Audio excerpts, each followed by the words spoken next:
If your life were a book and you were the author, how would you want your story to go? That's the question that changed my life forever. Growing up in the hot Las Vegas desert, all I wanted was to be free. I would daydream about traveling the world, living in a place where it snowed, and I would picture all of the stories that I would go on to tell. At the age of 19, the day after I graduated high school, I moved to a place where it snowed, and I became a massage therapist. With this job, all I needed were my hands and my massage table by my side, and I could go anywhere.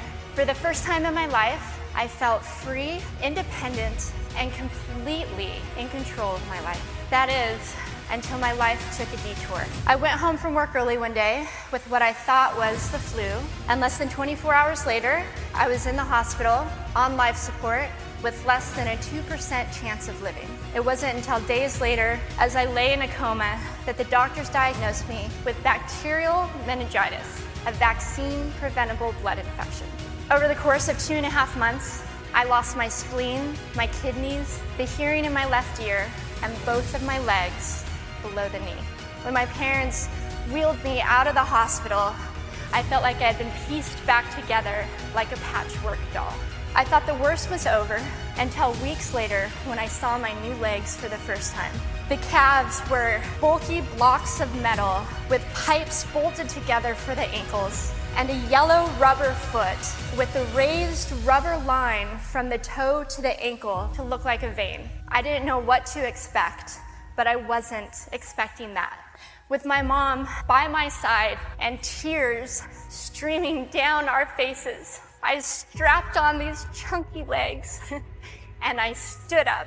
They were so painful and so confining that all I could think was, how am I ever going to travel the world in these things? How was I ever going to live the life full of adventure and stories as I always wanted? And how was I going to snowboard again? That day, I went home, I crawled into bed, and this is what my life looked like for the next few months.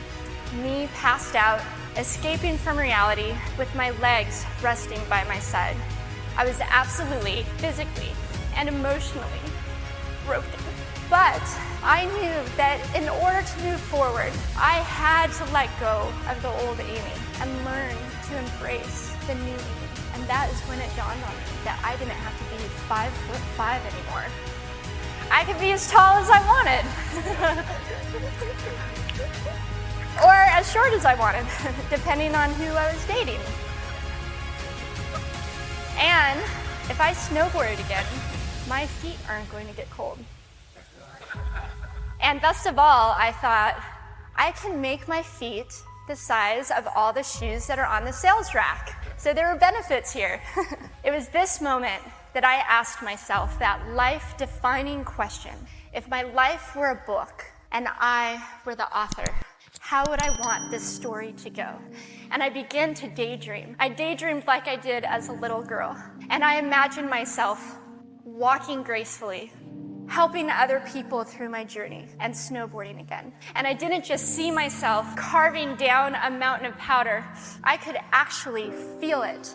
I could feel the wind against my face and the beat of my racing heart as if it were happening in that very moment.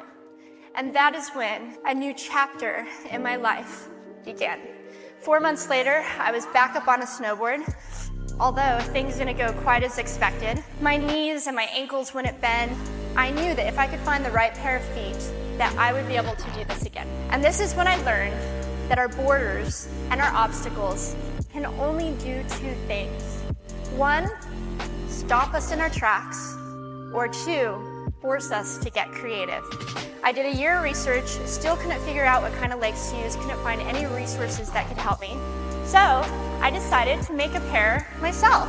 My leg maker and I put random parts together, and we made a pair of feet that I could snowboard in. As you can see, rusted bolts, rubber, wood, and neon pink duct tape.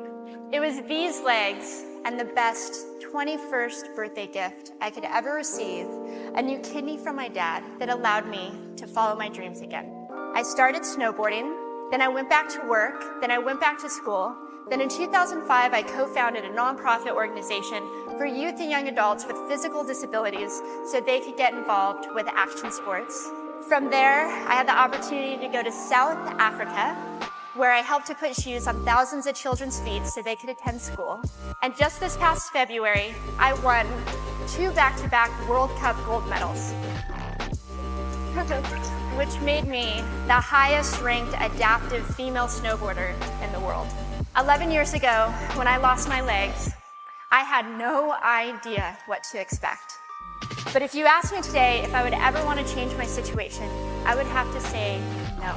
Because my legs haven't disabled me. If anything, they've enabled me. They've forced me to rely on my imagination and to believe in the possibilities. And that's why I believe that our imaginations can be used as tools for breaking through borders. Because in our minds, we can do anything and we can be anything. It's believing in those dreams and facing our fears head on that allows us to live our lives beyond our limits. So the thought that I would like to challenge you with today is that maybe instead of looking at our challenges and our limitations as something negative or bad, we can begin to look at them as blessings, magnificent gifts that can be used to ignite our imaginations and help us go further than we ever knew we could go. It's not about breaking down borders. It's about pushing off of them and seeing what amazing places they might bring us.